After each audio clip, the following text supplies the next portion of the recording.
Nakain. Pero to kung nasa ayos lang ang pinakakabahayan na.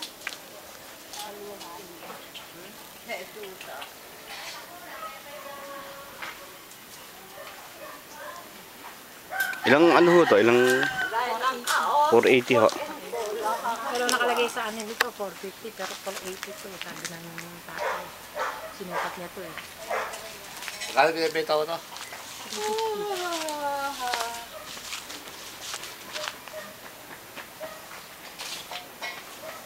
May nawasan na ba dito? May tubig na uya. Meron niya. Kaya kasi kang. Ano yun? May bakod na pala oh. May bakod na. May tubig na pala yun, bongga. Meron. Kamukha sa kabila. May ano na oh. May ilaw na ito. Ayan, si Roddy dyan nagbabuyan. Wala lang ang tatay.